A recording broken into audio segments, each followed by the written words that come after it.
Okay, I'm just going to go ahead and open it right up. Frank, what do you think went wrong in the second half?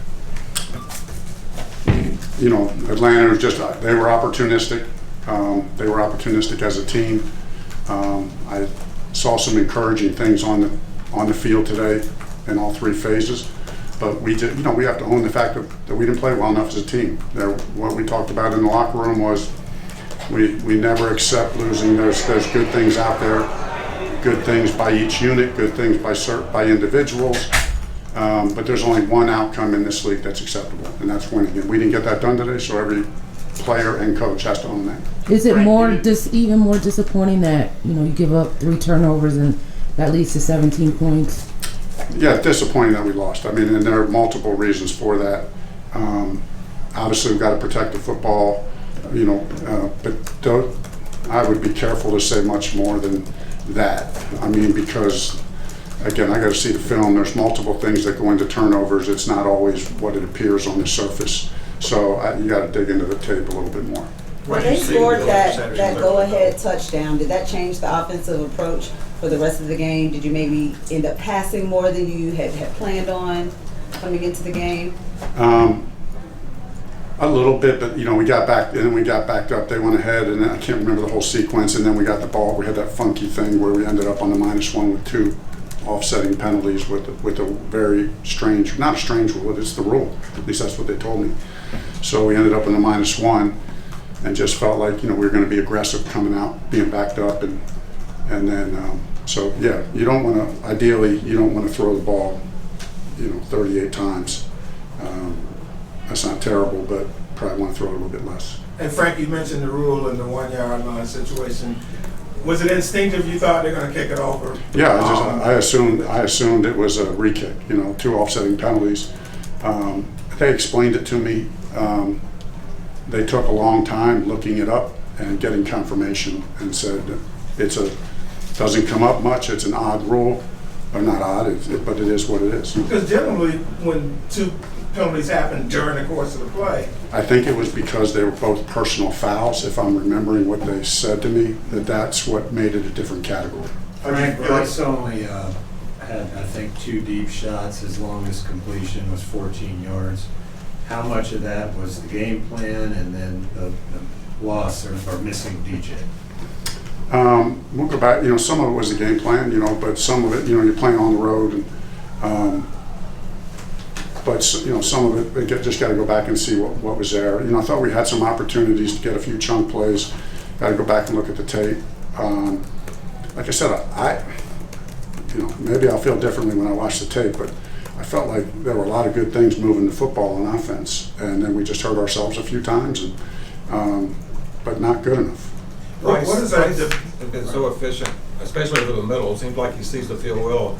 What did you see happen on those 2? Because the safeties seem to just be sort of pegging him right there.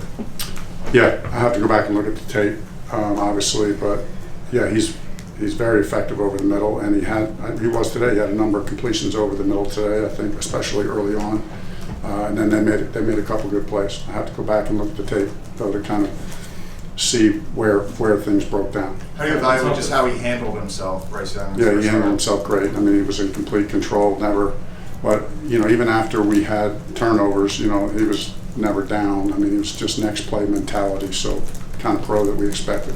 The touchdown drive, kind of, or I think 13 plays, to see that from a young quarterback, how encouraging is that? Yeah, exactly. Just thought there were a number of encouraging things. You know, we ended up losing by 2 scores, but it's a tight game. You know, obviously felt like the opening drive was a good drive. We get down, we get 3rd and 2, and we have 2 runs called, and we don't pick up 2 yards, and we come away with 0 points. You know, on that first drive, that hurt. You know, now we got to overcome it. So we had a nice drive there. You know, I had the other nice drive that you're referring to. So a lot encouraging things, but got to be better. Speaking of that first drive, you decided to go forward on 4th and 1. What went behind that decision to be so aggressive early? It was pretty clear, you know. I mean, it was because it was really short. You know, it was kind of a short yard with a play that we felt good about. You know, And although I'm not going to just be a chart guy, it was a very strong go in the charts. Frank, Brian came out looking very much like he was playing with something to prove. Your assessment of his day, and then if you had an update on JC. Yeah, the update on JC is, had a hamstring, so we'll see the severity of that. And I thought Brian played like he practices. I think Brian played today like he practiced, and that's hard. He plays with something to prove out of practice every day. Did he have a little something extra to prove given the situation? You'll have to ask him that question, but what I saw was that's how he practices. Is he integral to your defense? Yeah, I mean, he's a great player. I mean, he's absolutely integral in every way, not just as a player, as a leader. From being in this position before as a quarterback in this league and having a first career game, what is your message to Bryce to kind of stick in there, knowing as tough as he is on himself? Yeah, I mean, listen, I'm not. Bryce is the last person I'm worried about, how he'll handle this. He's got the maturity of someone way beyond his years. He's a team-first person. He'll be hard on himself, and each of us should be. That was kind of the message that we talked about in there. Every one of us, players and coaches, should be hard on ourselves. In the next 24 hours, it should not taste good, and we need to eat every bit of it. And otherwise, you don't learn and get better from it. So we got to feel the disappointment and the hurt, but not just feel it. We got to figure out how to get better, and I believe we'll do that as a team. We'll take one more question.